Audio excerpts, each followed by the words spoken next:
When a game launches with the tagline, "If MTV and Rockband had a baby," then you have me interested, because this brings in my gaming love, particularly rhythm action games, and my music love, particularly alternative music, because Playbook is all about the rock, baby. So, very much like Rockband, you have alternative, you have rock, you have punk, you have metal, and everything kind of shaded in between, right the way through to a more pop rock type thing, and a little touch on grunge and Nordic death metal as well. The whole point of this is, and the whole point of Playbook, I think, is to showcase more about the actual bands and the songs themselves, because instead of placing you in a CG world, you have the music video that accompanies the single you're playing with broadcasted either side of the note track going down the centre of the screen.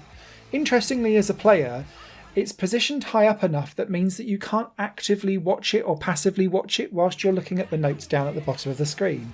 So it feels like an odd placement, but perhaps if you're playing on a big screen and you've got other people watching, then they can enjoy the music video whilst you're trying to jam out all of the buttons going on screen. Playbook, on its early access launch, comes with 20 songs throughout a variety of different rock genres, as I've mentioned. They're all lesser known artists, there's no big names here, but I quite like that because it gets to showcase again all of these bands who are putting out, actually in some cases, some really catchy and good rock songs. A few of them I kind of thought, oh, this is a little bit cringeworthy, but the vast majority of the songs actually hold up quite well, and if you didn't realise that they were from underground, unknown artists, I was doing this in like air quotes because there might be some fans out there that just weren't bands that I'd ever heard of before, you would be they pass as perfectly good rock songs. So I think that's a good way for Playbook to go, and possibly allows it to contribute to having a very low cost. I picked this up on launch at 35% discount for £4.67. Whilst it's in early access, it's running at a lower price point. When you think of other rhythm games where they're charging like £1.50 for a song download, getting 20 songs for that price is actually a very good deal. However, that's pretty much where my positives for Playbook currently come to an end, because once you get into the actual gameplay of it, I ran into a multitude of problems, which I appreciate is part of its early access phase, but there are some real clungers here that just make me go, I'm a bit worried for my £4.67 ever being seen as worthwhile later on in the future. The game has no syncing up of audio and visual issues, which I think is just a fundamental necessity for almost every single rhythm action game that's out there. And the problem for me is that it slightly desyncs the audio and the visual field, which means that I'm tapping on things slightly later than when I think I should visually, in order for the things to trigger correctly. This needs to be solved for a rhythm action game of this style to make it actually appealable to the masses. The second problem with this game is that it's single player only on one device, and multiplayer requires you to connect online through servers, and you can't play in servers across different continents. So if you're all in Europe, you can play together and you have to join the European server. If you're all in America, then you need to go and join there. It seemed a bit like it was trying to actively filter you out from crossing over continents, which feels a bit counterintuitive. I didn't get the chance to connect with anyone online to see how it worked because no one is playing. Probably because it's had a very, very soft early access launch. Never mind. But the key problem for me is that alongside this lack of syncing up, the actual tracks and the way how the guitars more than the beats are synced, and the layouts of the tracks that you're trying to play out, they just aren't intuitive or fun.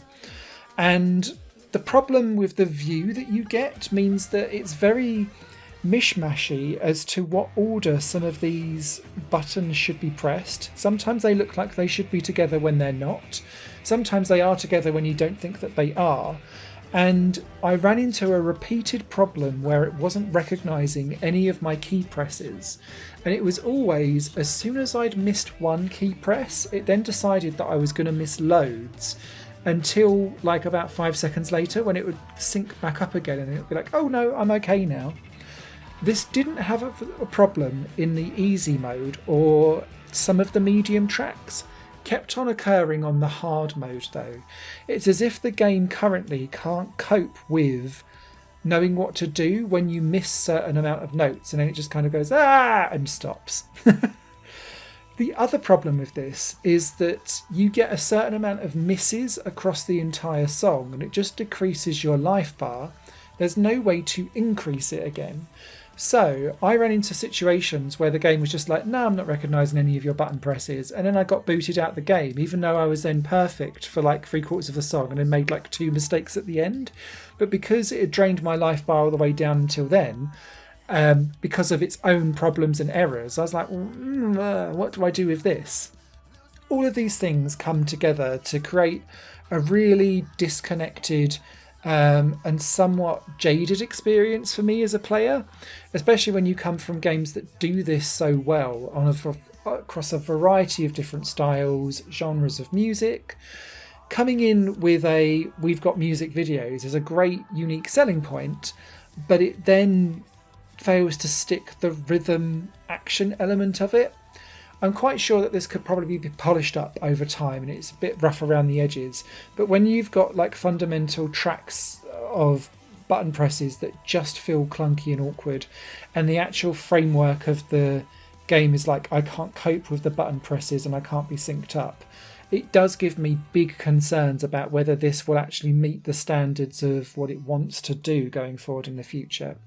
So I've not gone for a refund with this game, but I'm keeping a beady little eye on it because it says that there's going to be more free content coming, which is great. Premium DLC of extra songs I think would go quite well. They're looking at doing that.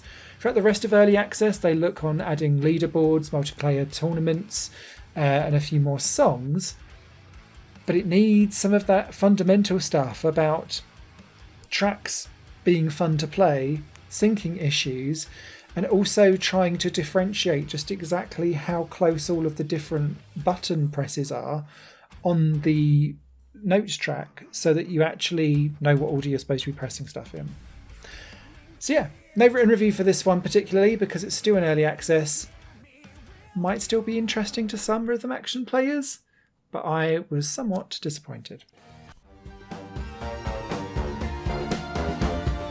Higher Plane Games is part of the Higher Plane Network, a completely independent media outlet supported by people like you. The goal is to create the best possible content that cultivates a richer indie scene for games as well as music and entertainment. To find out more and to get involved, visit patreon.com/Higher Network. Your support makes all the difference, and in return you'll gain access to bonus content and downloads. Thank you for watching.